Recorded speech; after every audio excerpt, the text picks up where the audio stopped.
सह्याद्री साखर कारखान्यात ESP boiler स्फोटात 5 कामगार जखमी। क्षमता नसलेल्या कंपनीला काम दिल्याचा आमदारांचा आरोप। निवडणूक डोळ्यासमोर ठेवून टेस्टिंग चालू केल्याने दुर्घटना। सह्याद्री सहकारी साखर कारखान्याच्या कामात मोठा भ्रष्टाचार।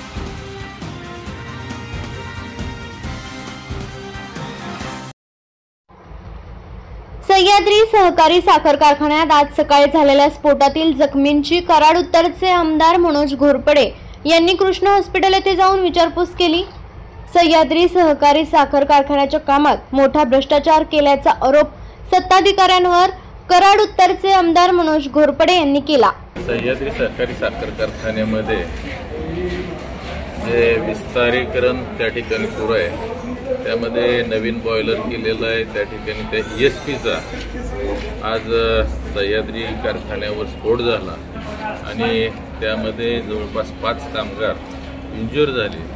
आज त्यांना भेट देण्यासाठी या ठिकाणी कृष्ण हॉस्पिटलला गेलो होतो। खरं तर एका ज्या कंपनीकडे कुठलीही क्षमता नाही अशा कंपनीला हे काम दिलं गेलं आणि त्या माध्यमातून संपूर्ण काम संपण्याच्या अगोदर या ठिकाणी इलेक्शन डोळ्यासमोर ठेवून त्या ठिकाणी ट्रायल चालू केल्या आणि खरं तर त्याचाच परिपाक म्हणून या ठिकाणी हा ESP फुटला।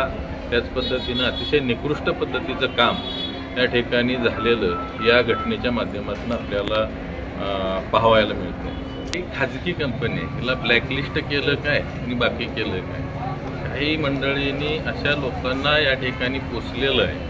खरं तर आज भारत देशामध्ये अतिशय आधुनिक तंत्रज्ञान असलेले ग्रुप्स, आज इजॅक असेल, मेरू या पद्धतीच्या या ठिकाणी कंपनीज आहेत, परंतु या ठिकाणी सह्याद्री सहकारी साखर कारखान्याचं काम देताना फार मोठ्या प्रमाणावर या ठिकाणी भ्रष्टाचार झालेला आहे आणि अशा कंपनीला जे काम दिलं गेलेलं आहे की ह्या मागच्या 10 वर्षामध्ये कुठंही सिंगल या कंपनीनं कुठलाही प्रोजेक्ट उभा केलेला नाही आणि ज्यांच्याकडे कॅपॅसिटी नाही अशा व्यक्तींना या ठिकाणी फार मोठ्या रकमेला, असं म्हणा की जवळपास 2.25 पट किमतीला या ठिकाणी हे काम दिलं गेलेलं आहे। आणि आज जर आपण बघितलं तर जवळपास 3.5 वर्ष झालं या ठिकाणी ह्या सभासदांच्या पैशाचा मोठ्या प्रमाणावर अपव्यय झालेला आहे। या ठिकाणी 3.5 वर्ष हे जवळपास एक्सपान्शन चाललं। या ठिकाणी कृष्णा कारखान्याने एक्सपान्शन केलं, 1 वर्षामध्ये एक्सपान्शन करून या ठिकाणी त्यानंतर 2 सीझन घेतले।